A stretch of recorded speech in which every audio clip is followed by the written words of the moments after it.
Welcome, everybody, to this meeting. Should have been a podcast. I'm Tom Shin here with Tom Horn, and we're excited to bring you one of our favorite people in the world, Claire Stroh. Claire's one of the talent leaders at ATI. She is owner of Claire's Coaching and also an adjunct professor at Niagara University, among a million other things she's got going on. So welcome, Claire, for joining us. Tom, as always, it's great to see you. Good to be back, Claire. Good to be back with you. This is our first time podcasting remotely together. Yes, and I'm so excited for y'all in season 2. So I'm so happy to be here. Yeah, you're the highlight keynote kickoff. Perfect. Do you remember when we recorded, we had that podcast, everything was going great, and then all of a sudden these giant clouds came over. We're sitting at a pool. I'm going to paint the picture. Claire and I are at the pool, drinks in hand, nice podcast, and then all of a sudden, the skies just got black, and we were like, "Oh God, wrap it up!" Like, do you remember that? That was crazy. I do remember that, actually. But luckily, yeah, we had everything we needed. The conversation was great, so we were able to just gotta plan for the weather real quick. Land the plane and run. So we're much safer today. Yes, we're all inside, so we won't have any weather problems. Where are we talking from today? Where are you at? Are you in Buffalo? You're back in Buffalo? You were in Denver? Like, where in the world is Carmen Santiago? I know, I'm traveling around a lot lately, but still living full-time in Buffalo, but I have been what I'm calling workationing from Miami for the past few weeks. I don't know actually why it's workationing, because I'm actually not taking any type of vacation. I'm just continuing to do my job, teaching and working just from a different location. I'm fully remote anyways from Buffalo. So we had single-digit temps in Buffalo for the month of January. So I was like, I need to get out of here for a little bit, just enjoy the sunshine, but heading back to Buffalo in a few days. Well, hopefully it's warmer there. I mean, I know this week is pretty warm, but hopefully by the time you get back, it'll still hold some of this warmth and the snow will be melted for you when you get up there. Yeah, Tom, you know how that goes. It's fake spring. It'll be back snowing like next week. I think of like the hobbits in Lord of the Rings, where they talk about first lunch and second lunch and noonsies and this and that and the other. And that's sort of our weather. It's like you have all this snow and then you have August and July. Well, like we've had more 60-degree plus days than Myrtle Beach here in Denver. It's been wild. Through the first part of January, we were beating Atlanta and Las Vegas for a while. Like, I mean, it's been nuts. But I also know this is our snowiest month of the year, followed by the second snowiest in April. So it's like right as I start getting excited for spring, it just like comes back. So I hear you. It's only getting weirder. Yeah, it was a weird weather year, because I know you ski, right, Tom H? Oh, yeah. Yeah. And I have friends that ski and snowboard as well, and they usually take their trips out west. And this winter, they had to like stay in Vermont and stay east, because there was actually like no snow in Montana and Colorado and like where they would usually go. And I guess locals, were saying like, this is the worst like snow we've had in years at this time. So this is a weird year.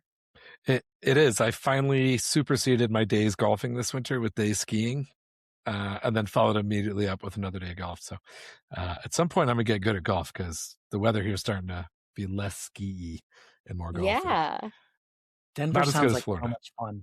It sounds like so much fun. I was telling somebody else I hadn't been out to Denver since, I don't know, 25 years ago. So I'm a little jealous. So I'll have to make a trek out there. But Claire, you were just out there, right? You were speaking at Mile High SHRM, and amongst all the many busy things that we mentioned, let's start there. You're rocking and rolling on so many fronts, and that's always been the case since both of us have met you. You're always on the go, so much vim and vigor and energy on things. How do you do it? What tell us about Mile High SHRM and what's going on these days? Thanks, Tom. I appreciate that. And yeah, I was just in Denver it was only for 24 hours. Of course, I would have hit you up, Tom, if I had longer. Yeah, I'm not offended. I was going to let it go. But yeah, Mile High SHRM was February 27th. It was a great full day event.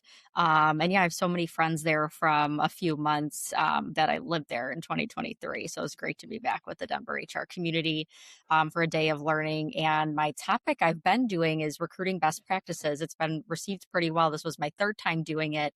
I did it in the fall for our third Tom Daniels in Ohio, for Northwest Love that guy. Ohio SHRM. Shout out. Love Shout Tom out, Daniels.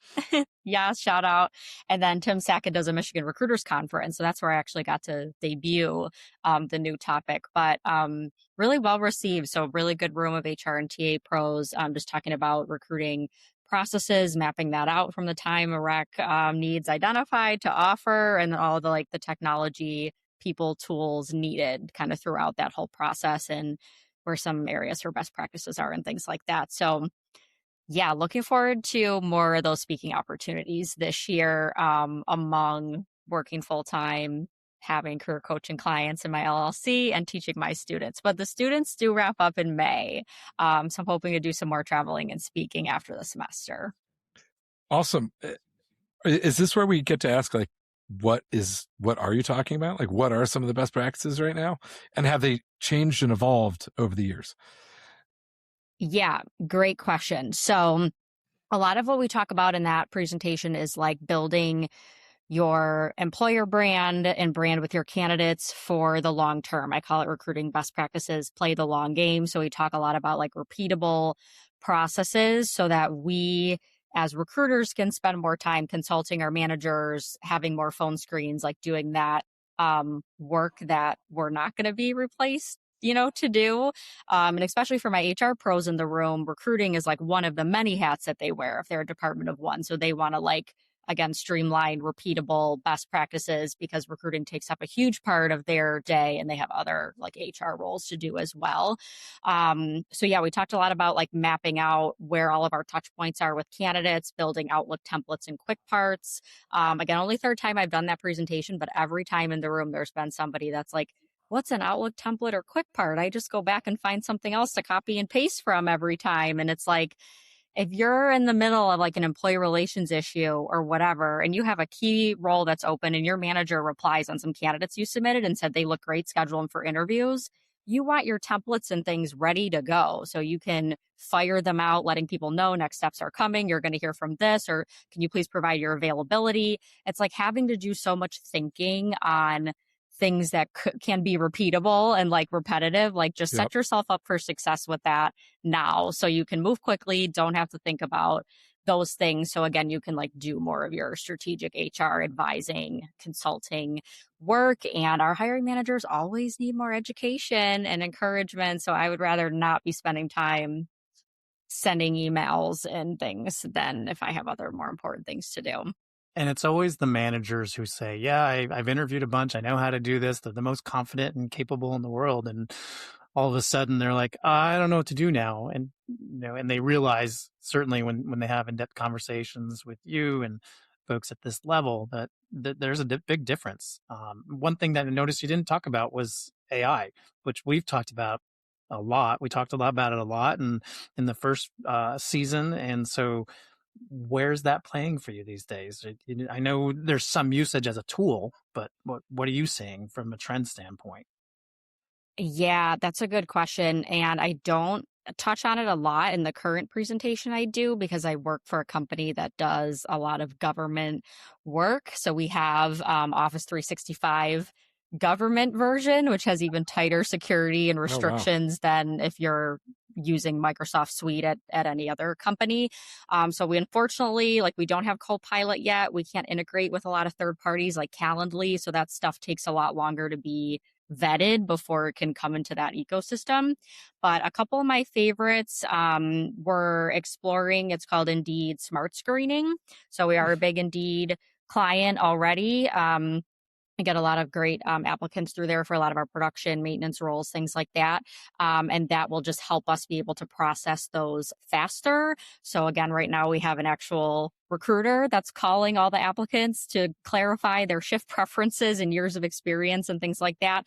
So Indeed Smart Screening, we're in the works with them on that now because it's a tool that candidates can record their responses verbally over video or written, and Indeed can help us bring those people forward that are the best match for this current role, who we want to keep in touch with for a future role that has different education experience, shift requirements. So that will help us, again, move faster and do more of the work that is meaningful to us and screen actually more candidates meaningfully than just getting those basic details.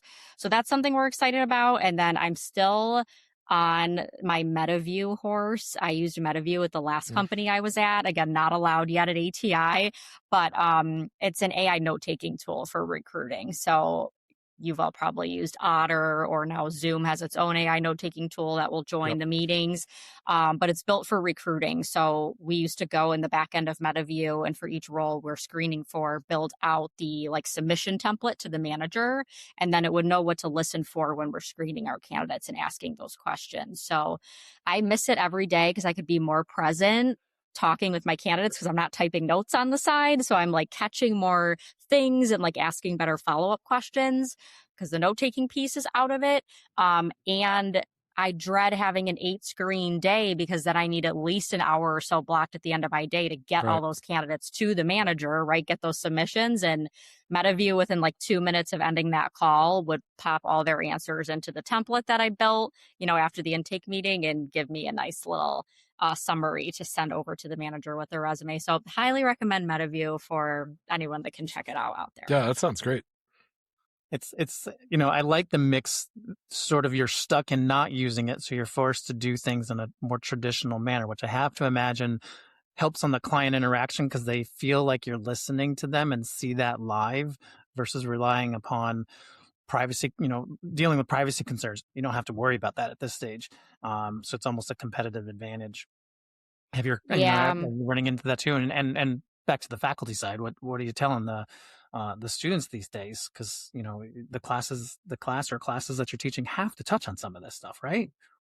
Yeah, and that kind of weaves into your other question too about just what am I seeing out there if I'm not using it myself. And I do talk with my students a lot about that. So I teach staffing and training at Niagara University for undergrads, and so I'm bringing a lot of what we do at ATI in my 9 to 5 to them, but they do have a lot of questions about, is AI screening me out, or do I keyword, heavy my resume and things like that. So it's fun to bring what we do, and a lot of companies do still have a live person reviewing every single one. And then we've also heard of the Workday case that was going around for a while of that was automatically ranking and screening people out and things like that. So typically tools and vendors, right, though, are getting better at, if they're going to be launching a tool like that, it's just helping recruiters reach out to the right people faster. It's not automatically rejecting anybody, but it will help bring to the forefront if there are, keyword matches there, or again, those shift requirements match, just helping us focus on the best people if we do have 300 applicants to get through. So that tech, can be really good for that. That's definitely out there.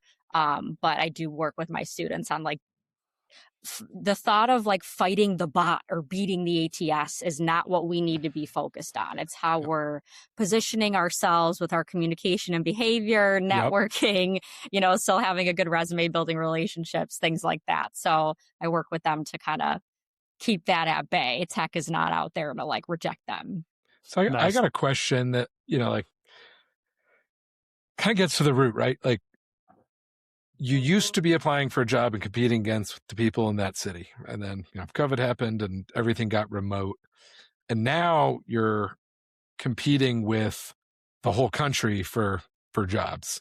So, when you're looking at jobs, you see there's been 300 clicks or 4,000 people applied, or, you see these crazy numbers, which I think was driving the technology to have to do that. Are you seeing, or do you think there will be a constriction back to, all right, listen, we don't need them to be here in the office, but we do want to recruit in a tighter window so that we don't have to have so many candidates, and then we don't have to lean on technology to get through so many candidates. Does that make sense? It's kind of like the reverse scale thing. We scaled to hire anywhere. Now it's oh God, is that changing? I feel like it has to, but I don't have any data. So I'm going to ask you. I don't have any real data either, other than I have seen a lot. Give me your gut. Yeah, well, I have seen a lot more postings that say the posting is coming down on XYZ date. And I didn't see as much of that before. Most companies, as we know, will leave a role posted until someone accepts an offer, or sometimes until they start, which is crazy. So I definitely am seeing more of that. I think it's just due to volume. So even more important to be, in touch with your network, have your job alerts set up. The quicker you get in there, it's, looking like your chances would improve.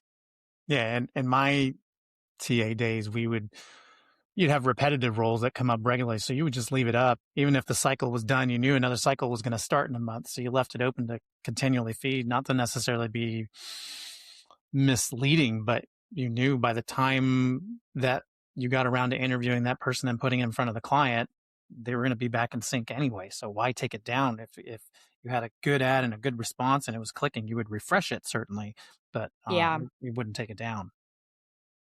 Yeah, I think that's where that totally makes sense. I think I've seen a couple companies now, I won't name names, but that seem to leave things up and collect forever. applicants. And people, talk and end up saying, like, everyone I know that's applied to this company, nobody's ever heard back. Like, these postings must be fake or whatever. So, like, yeah, you do have to find that balance of having it up for the time that you need. But also we don't want to leave it up forever if we're disingenuously collecting applicants. So yeah. Hopefully I like companies the ending are post, doing like what's a coming best for down them. piece. I like how you put that in there, or you mentioned that. Yeah. Or at least, hey, this is January. This is the date that we're posting, and hey, we're looking for the next cycle, the next starting class. If it was let's say a call center class or something like that, the next one starts on April 7th or whatever date it is, because that just at least gave you some clarity of like, I'm still in the running for this next window. The horror stories are the ones where like they think they have a job, they quit their other job, and then they show up and, oh no, we're pulling that, or you didn't actually sign anything. So just a whole bunch of missteps that go along the way. Anyway, I digress. I've got another Tom's random question that may or may not fit any of this. This stuff just like pops into my head as Claire's talking. Remember back in the day, like the behavioral questions, it was like, you got to prep for behavioral questions. Like, tell me about a time. And like, is that still a thing? Because I feel like I don't hear about that. Like before, it was always like, have your behavioral questions. Is it just now table stakes? It's still there. Everyone's just used to it, and it wasn't before. Like, what's the like? I just don't hear about that being like this, like big hairy monster in interviewing, like I used to. Interesting. So it's funny you say that from a couple different angles, because going back to recruiting best practices, one of the things we talk about is how to give a great candidate experience, but having some of those templates and things pre-prepped. And one of those things I have for my candidates is an interview prep email with links, what to expect, the job description, the company website, a brief YouTube on the specific business unit they're interviewing for. Because we still do behavioral interviewing at ATI. And certainly I don't always know all the questions my hiring managers are going to ask, but I will tell my candidates, because again, they're not professional interviewers. I think it's okay to tell people that they need to prepare for situational and behavioral based questions. So I do tell them, like, you will be asked questions, like, tell me about a time, or how would you handle? So come prepared with at least 3 stories that you feel like, based on our screen, cover, the competencies and things that we're looking for. Just so, again, you feel better prepared, so you're not thrown off when you do get those questions. But yeah, we definitely ask them. It's still on our interview scorecard, one of the best ways, that our managers can recall after interviews how different folks answered and who they feel, demonstrated through their interview that they would be the most likely to have success on the job.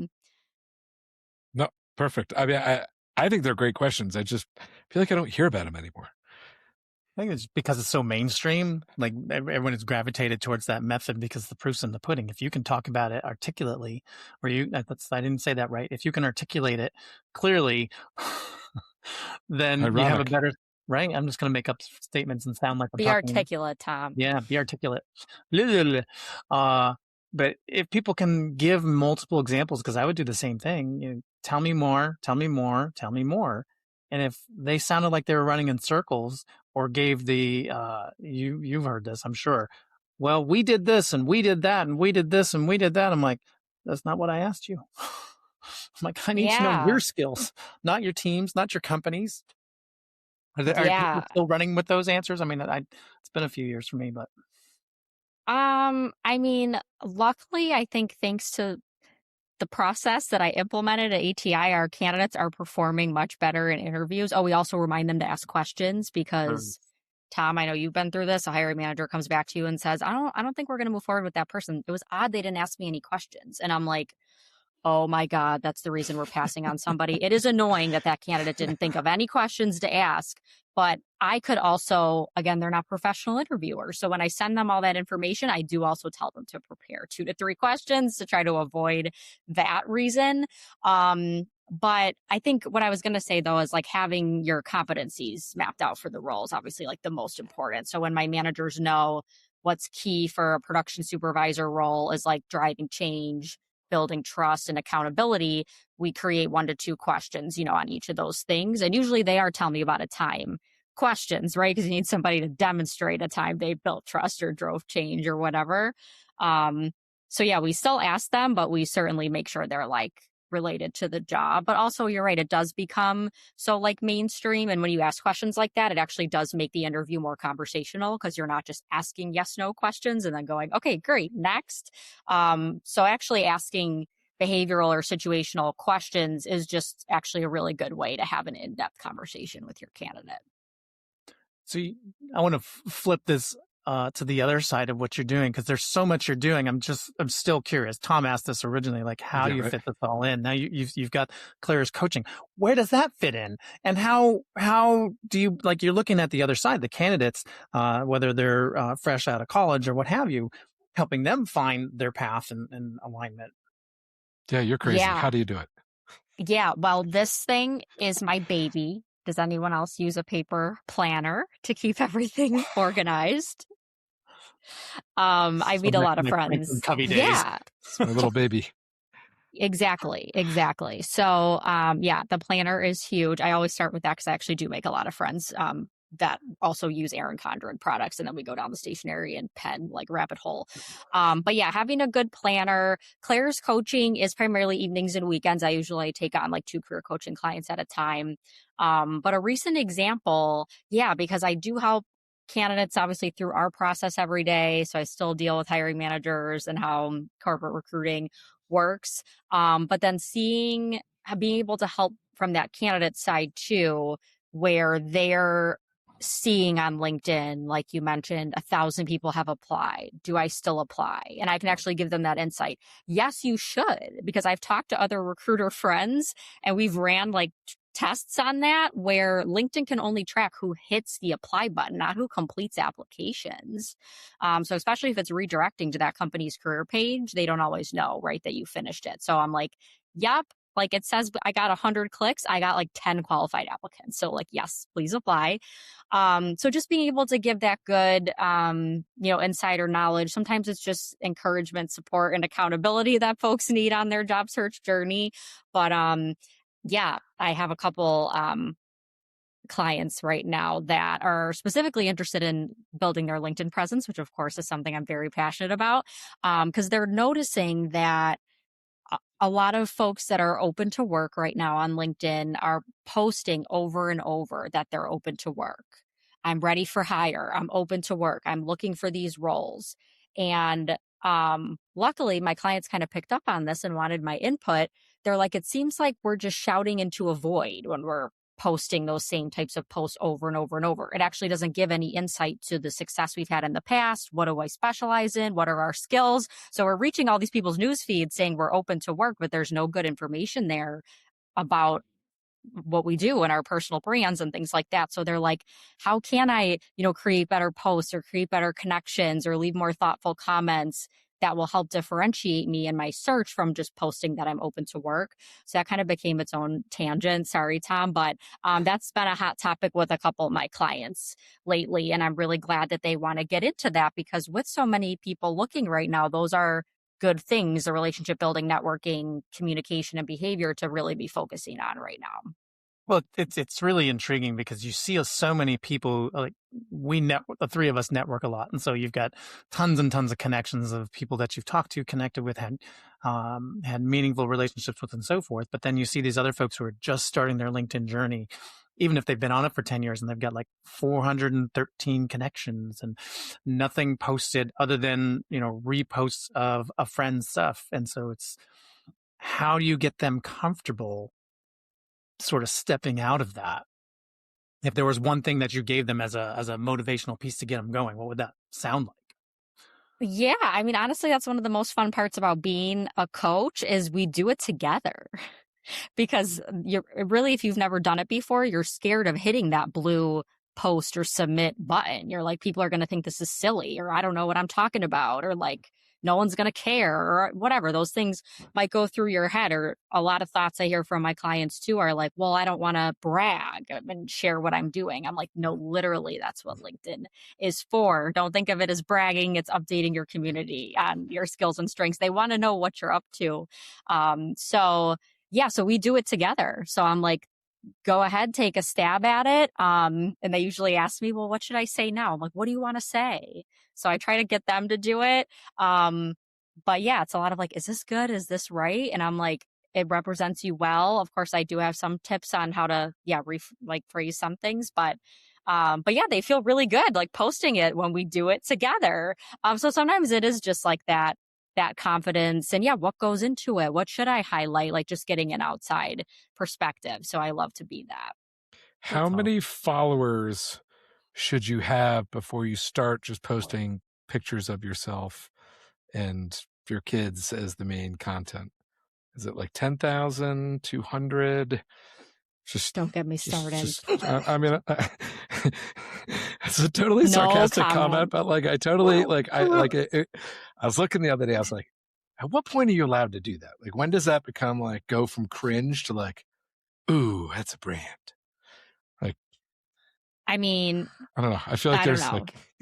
For me, never. I clearly have no like poker face when you're bringing this up. But I tell people too, I'm very realistic about LinkedIn. They come to know me as the person who like, oh my God, I love it. And I do because I focus on the positive that you can get from it. Yep. But of course, I've been wanting to throw my laptop out the window lately. Like that's why I tell people hide the posts that you're not there to see. LinkedIn is social media. We can use it whatever way we want. I usually do personally hide a lot of people's family updates and things. Because if I know you that way, I'll see it on your Instagram or you'll text me the photos or whatever. So random people I don't know, that's not the type of information that I want to see in my morning 10-minute scroll. I want it to be a good use of my time. So I do spend time liking and commenting on the things I want to see more of from the people I want to see more of and hiding the posts that I don't personally find interesting because your newsfeed will just get so clogged up with whatever people want to do, and power to them. Do whatever you want to do. If you feel it represents you well and is going to help you attract opportunities to yourself, I'll get off my soapbox now. But for me, it's not those personal updates. That has not helped me attract opportunities to myself. So that's just my opinion. I mean, I asked. That's why you're on the show. I want to hear that opinion. I'm the wrong person to ask about silly stuff. So. Yeah, we'll pause it there. Tom, you had some articles that I think we were brainstorming about. One of those had to do with some lost jobs, I think, right? What were we going to bring in here? Let me see. I was trying to find, Adam Karpiak, that guy? Yeah, I know the name, yeah. He had this post about like probably what's on LinkedIn, and like I can't find it like really quickly.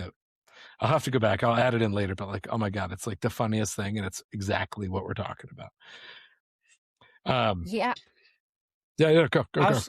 It's just something else that made me think of while we're on this topic of like LinkedIn and job searchers. It's like because so many more people are in the market right now, I've noticed there's so many more people, influencers or whatever, creating a lot of that like fear mongering and like that the market is so tough and that's why you got to beat the ATS or you got to do this or that. And luckily I follow a few really good recruiters like dismantling that stuff every day. Like when someone shares a weird story, like it just doesn't sit right with you, like challenge them on it. I'm trying to think of the specific example, but she literally replied to this person's post and was like, oh, tell me how you used this software to like reject or review your applicants. And I guess the person literally told her like, oh, I copy and pasted the post from somebody else. Or they're like, oh, I don't know, I actually have never used that tool. Or they reply with like a vague whatever. It's like, fact check your sources, people. Like, don't believe everything that you see. Don't let it get you spinning and, you know, giving you thoughts that aren't helpful for your search. Like, you really have to control how much you're like taking in from LinkedIn. So fact check through your sources. Listen to live people. I did find it, and it's it'll be a good transition to get off of LinkedIn, but it said some people lost an hour. All right, so the setup is there's just daylight savings time. We're recording on like what, Monday or Tuesday or somewhere. It was just daylight savings time. It was some people lost an hour. Winners adjust. Here's what daylight savings taught me about B2B sales. LinkedIn, probably. Oh boy. Like that, like I like being relevant, but like there is also a fine line of that, like you don't have to turn every single thing that happens into a business analogy. I feel like I do it a lot, but also like there's like, I don't know, like my LinkedIn feed is like way too much of that. So now I'm like just not doing that at all. But anyways. Yeah. Or just hide those posts because they're not serving you. They're all starting to look the same. They're not helpful anymore. Like, yeah. So people can see through that.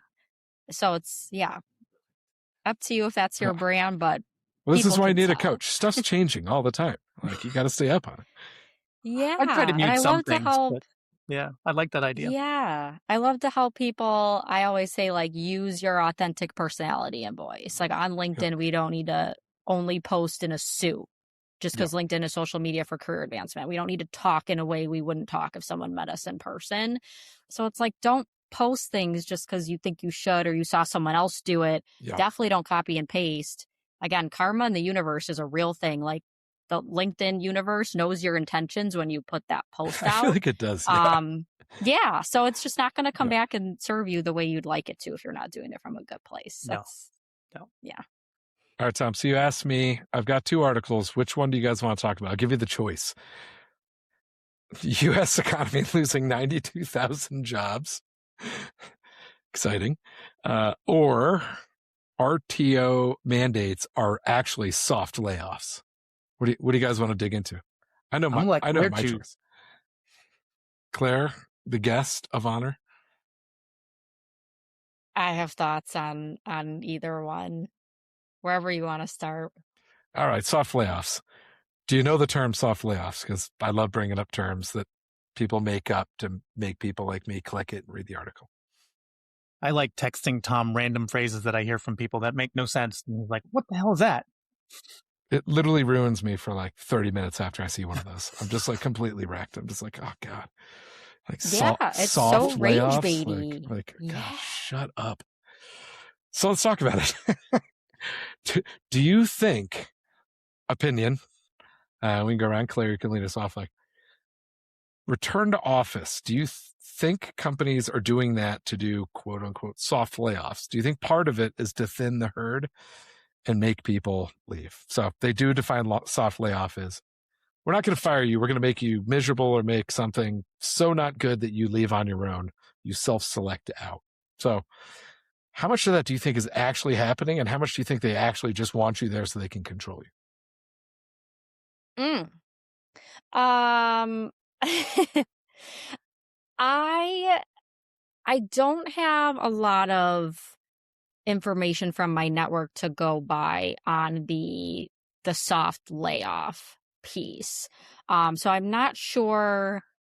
I'm sure it's something they think about, like we could reduce headcount as part of this. But for most, ATI went through a return to office initiative for some of our positions as well. I was hired remote and very grateful to maintain that. But there are folks that who are closer to a facility that were hybrid are now going back 5 days a week. And I've talked to folks in my network that have had a similar experience to what I've seen at ATI, whereas the reasoning was explained more as that increased collaboration and communication, and or it's something to mirror what main clients and customers are doing. So companies think they should be doing that as well. So maybe that's something that's like a side effect of it, because certainly we've had top talent, especially women and caretakers, don't get me started on that, leave for roles where they stay hybrid. And I'm like, oh, was 2 days a week worth losing that person with all that knowledge and great reviews from everybody and things like that? But I digress. So it seems to be explained in a different way. And I do think executives think it is helping collaboration and communication, but the way it's being done usually like isn't actually fostering that, even though they're saying this is why we're doing it. Yeah, intent, and then there's also execution. Like, and you need to nail both in this particular topic. Tom, you want to weigh in, or do you want me to give you a stat that might help? I'm gonna agree help change your opinion. I doubt that there's a ton that are doing it with the intention of getting people to push out. There are some, I'm sure of it. But I think for the most part, it's a control and a trust issue that somebody on some senior level has decided, I don't think they're working as hard. I don't think they're producing as much as they would be as if they were in office.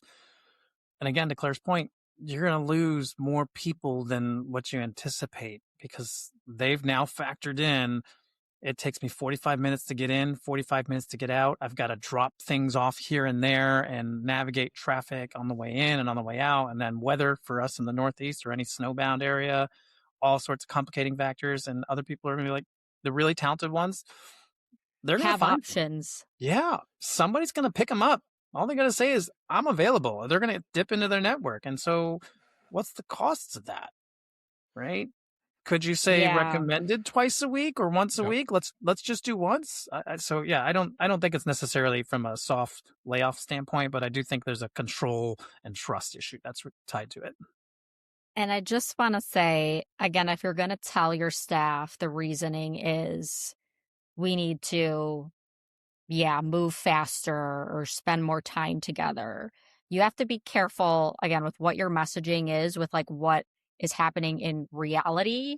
Like if company is continuing to announce record quarters and record years, that doesn't match up with what you're telling people why they need to come back to the office. Because we have proven over the past 5 years that we're working better, faster, and more collaboratively in a hybrid or remote environment because the company has grown this much. So that's tough too when like you're hearing it as this is why, but we just announced a record quarter. And also I've heard executives use things like, well, prior to COVID, we came in every day. If you're going to do an RTO, you need to be forward thinking for your reasoning, not mentioning things that happened in the past. What's my benefit for coming into the office? Right. Like, give me a reason to come in. Right. Don't just make me come in and do Zoom calls. Right. If somebody's going to sit in a cube on the Zoom thing all day long for 8 hours, why'd you have them come in? They didn't interact with anybody.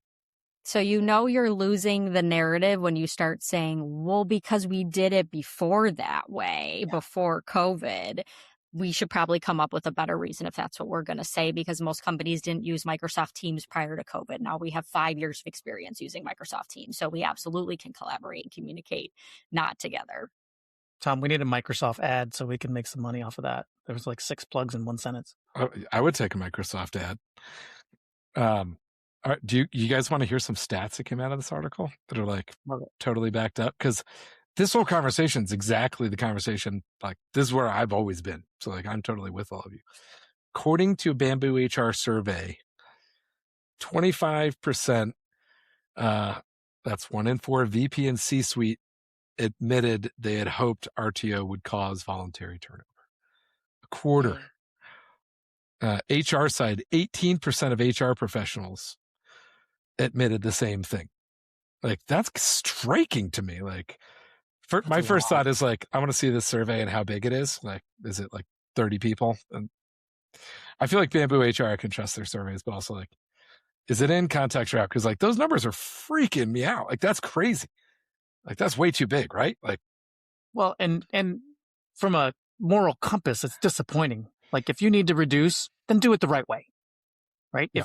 If your P&L statement is looking like it's going to go in the tank unless you make some drastic changes, then do it that way. Don't sugarcoat it and sort of come up with this ass backwards way of eliminating headcount, because you're going to lose the people that you really want to keep, and trust is out the window, and so culture becomes like nothing. Nobody's going to trust you ever again. I was just going to say the trust factor, Tom. It's better for your employer brand in the long run to handle a drastic change well than doing something that's perceived as kind of schemy because you just don't want to do the big hard thing. Do companies even care about the trust factor when there's 300 people vying for any job they have open?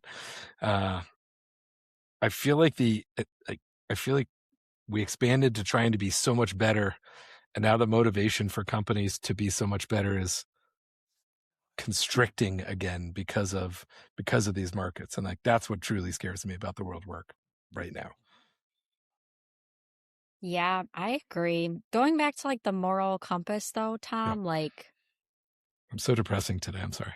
Like the right people, the right companies will prevail at this by doing the right thing. Because I'm seeing horror stories every day from my network too about like horrid interactions they're having with recruiters. And I'm like, I think recruiters think they can behave this way because of the supply and demand and that I have so many applicants and whatever. And it's like, again, your personal brand, your employer brand, like follows you everywhere you go. Again, I'm just a big believer in karma in the universe. So that's the recruiter that's had a different job, 9 jobs in 6 years, and touts their experience. Like, but keep a job. Then let's talk. This has been a really good conversation. I have one outward remaining. Tom started getting there, and then we went into like one of your 17 jobs that you do. But I want to land this conversation with like Claire, you're like really impressive, right? Like you do all these things. Like what drives you? Like what's the force and the energy that drives you? You're like, oh, where do I find time for Claire's coaching? That's just nights and weekends. You know, like what drives you? Like how do you tap into that? And for somebody that may be looking at that going, how do I do that? Like, can you give some tips? I know you showed your book, but and keep in mind, we started this conversation of her talking about Florida being down there so she can take walks with her dog and like enjoy this weather. So she's dropping breadcrumbs, right? Like I have balance is what's coming across here, but I don't know where you fit it all either. I'm dying to know. Yeah, I mean, not to sound corny, but everyone who knows me knows this is the truth. Like I am driven by elevating and uplifting the next generation of HR leaders. And everyone I know is like, when are you going to get that tattooed on you? As a joke. And I'm like, probably not tattooed, but I did have stickers made. So if anyone would like an Elevate and Uplift HR sticker, I'll be happy to send it to you. I brought them to Mile High SHRM. But my top strengths in like strengths finders are like learning and connecting. And I truly just think of like how I guess fortunate I've been in my journey because I love to learn and I'm focused on professional development and how well that served me if I want to like move up and be successful in my career.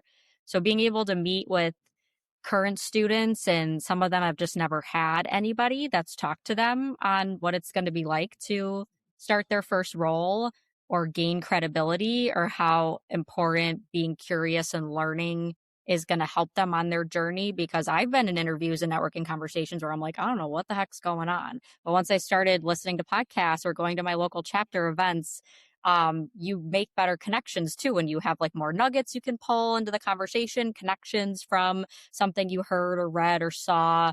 I just think back to like everything I wish I had when I was in college and what I figured out along the way that's helped me be successful. And I actually really do want a badass next generation of HR leaders, modern HR pros that care about people and want to develop themselves and stay up to date. So that's what I want to see. So I'm going to try to help. develop that. Love it. Straight from the heart. I mean, I asked for two reasons. One was secret, which I didn't tell you about yet. But one is I genuinely don't understand how you do it, and it's very impressive. So, two, when I first started following you on Twitter 5 years ago, 6 years ago, whatever, you gave the exact same answer, that you care passionately about uplifting the next generation, making sure the next generation is successful. And that's really, that's impressive. Like that's a North Star. Thank you. Yeah, it's really fun. I don't really have a good answer to the do it all. I do have a post on my blog that's called time management. So if anyone's curious about my specific setup, I actually mapped it out on my blog, just how I plan out my weeks and time block and things. But also we all have priorities, right? And that's okay. I'm in my 30s. I have no kids. So we all only have so much time in the day. So it's something else I like working with my career coaching clients on too. Where are you? Where do you want to go? How can we start making those steps given everyone has a different situation? But the worst thing is to tell yourself that I don't have time or I won't be able to do that. Because then you won't be able to fulfill your vision of elevate and uplift or whatever it is. So at least figure out what you could do for you. I like that mantra. I've always balked at people said, I don't have time. I'm like, you have time. You're choosing to do other things. We get caught in reels. We get caught in drama. We get caught in whatever else. It's just a matter of, do I want to be on the couch or do I want to be out living life and helping other people? And so clearly for you, it's helping everyone and inspiring folks. And that probably recharges your battery more than anything. That's it. For sure. Awesome. Excellent. Well, Claire, thank you. Thanks for coming back. So good to see you both. This was fun.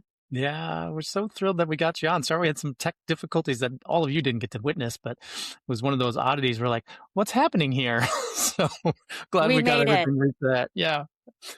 It was excellent. Good to be back with you, Tom. Claire, absolute pleasure as always. We'll post links to everything. Watch this, Claire, if you haven't watched all of our new episodes. We put a lot of fun post-production, so we'll have links to everything in there and probably some goofy stuff along the way. So we'll have fun with this one. Everybody, thank you for tuning into This Meeting Should Have Been a Podcast. Tom, any final last words? And send us off. Keep hunting out there for opportunities to share, to embrace your knowledge. As Claire's mantra's out there, I think just lean into it. Karma's a really good thing. You put that energy out there, it's going to come back for you. There you go. Till next time. Ciao.